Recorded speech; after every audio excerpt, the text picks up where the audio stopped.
નર્મદા લાઈવમાં તમારું સ્વાગત છે। ડેડિયાપાડાના પાટડી ગામેથી મોટી સંખ્યામાં ખેડૂતોનું ટોળું આજે ફરી એક વખત નર્મદા જિલ્લાની કલેક્ટર કચેરી આવે, પરંતુ જિલ્લાના કલેક્ટર પાસે તેઓને મળવા માટે 1996થી ચાલતા એક જમીન વિવાદમાં કથિત રીતે ગુજરાત હાઈકોર્ટે આ ખેડૂતોના પક્ષે હુકમ કર્યો હોવા છતાં નોકરશાહી આ હુકમને ગણકારતી નથી તેવું આ ખેડૂતોનું કહેવું। કોઈપણ જિલ્લાના વહીવટી તંત્રમાં કલેક્ટરની ભૂમિકા મહત્વની હોય છે, પરંતુ તેઓ પ્રજાને મળે જ નહીં, તેમની સમસ્યા જાણે જ નહીં। મારું નામ છે શ્રી રમેશભાઈ માતુશ્રી સારજીબા, પિતાશ્રી આટિયા નરસિંહ, એરિયા વિસ્તાર મુકામ ગામ પાટડી, પોસ્ટ ચિકદા, તાલુકા ડેડિયાપાડા, જિલ્લા નર્મદા માં છો પાટડી ગામ રહીએ છીએ અને અમે મોજે સામરપાડાની જમીન ખેડતા હતા। તે ગામ રેવન્યુ હતી, જે જમીનમાં અમારી જંગલ ખાતાએ ભેદખલ કરતા અમને એ 1996માં પછી અમે સરકારના કાયદેસર કાર્યવાહી કરી અને અમારી હાથેના ખેડૂતોને પકડી લાવીને અહીંયા જેલમાં મૂક્યા હતા રાજપીપળા।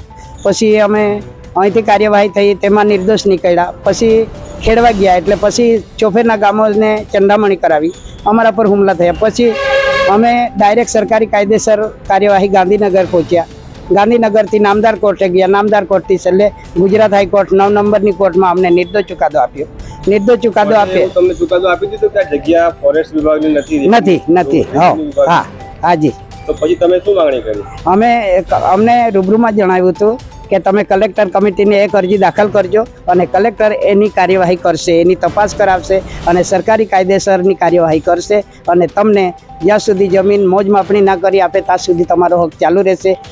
એ પ્રમાણેની કામગીરી કલેક્ટર લેવલથી થઈ છે ખરી? તાલુકા લેવલથી ના, કલેક્ટરે તાલુકા લેવલ કરાવી લીધી છે અને થઈ ગઈ છે અને ત્યાંથી અમારે વ્યક્તિ દીઠ જેટલા બી ખેડૂતો છે એના પોતપોતાના નામ વ્યક્તિ દીઠના જવાબ સાથે અહીંયા કાર્યવાહી આવી ગયેલી છે કલેક્ટરમાં, પણ અમારી કામગીરી હવે કલેક્ટરના હાથની બાકી છે। એની માંગણી માટે અમે આવ્યા છીએ, ત્યારે અમને કલેક્ટર રૂબરૂ મળતા નથી। જ્યારે આવીએ છીએ અમે 6:30 વાગ્યા સુધી અહીંયા ઓફિસમાં હાજર રહીએ છીએ, છતાં પણ અમને જવાબ હા કે ના આપતા નથી। અમને જવાબ એક જ જોઈએ છે કે જમીન આપી, અગર ના આપે પણ એ સરકારના નિયમ મુજબ જે જમીન અમને મળે, એટલું જ અમારી માંગણી છે। અમે કોઈ ઝઘડો તકરાર કે કોઈ જાતનો અન્યાય કરવા નથી આવતા, અમે ન્યાય માટે આવીએ છીએ। અમને ન્યાય મળે, સરકારના કાયદા નિયમ અનુસાર કોર્ટના હુકમ મુજબ અમને ન્યાય મળવો જોઈએ, એટલી જ અમારી માગણી છે।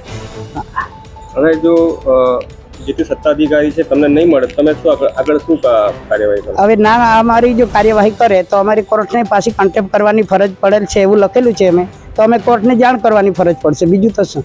હવે કલેક્ટરને અમે કાર્યવાહી કરશું। હવે જંગલ ખાતું તો એમાં તો હવે એ લોકોએ કાર્યવાહી, જંગલ ખાતાએ તો અમને તમારો સીમાડો અહીંથી લાગે છે, તમારું આટલો 950 એકર જમીન અહીંથી આવે છે એવું પંચકેસમાં જણાવી દીધું છે જંગલ ખાતા। જંગલ ખાતાની કોઈ એ રીત નથી, બરાબર। અને સરકારે જે તપાસ કરી છે રેવન્યુનું છે, ત્યારે સરકારે તપાસ કરીને અમારી એ માંગણી છે, તો સરકારે તપાસ કરીને અહીંયા વ્યક્તિ દીઠ પોતપોતાના ફોટા સાથે, પોતાના વ્યક્તિ દીઠ ફોટા, કુટુંબ પરિવાર સાથે અહીંયા ફોટા સાથે આવી ગયેલું છે ડેડિયાપાડાના સર્કલમાંથી, અને અહીંયાની કામગીરી બાકી છે, એની અમે જાણ માટે આવીએ છીએ।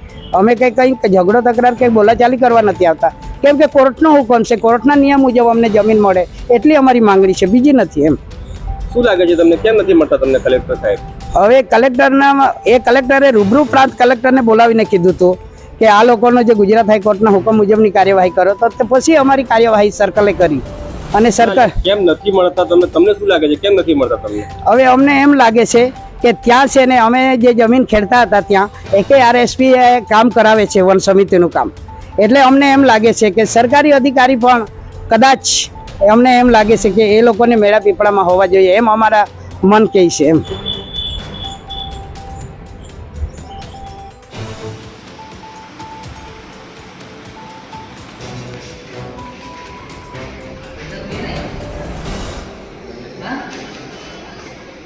હા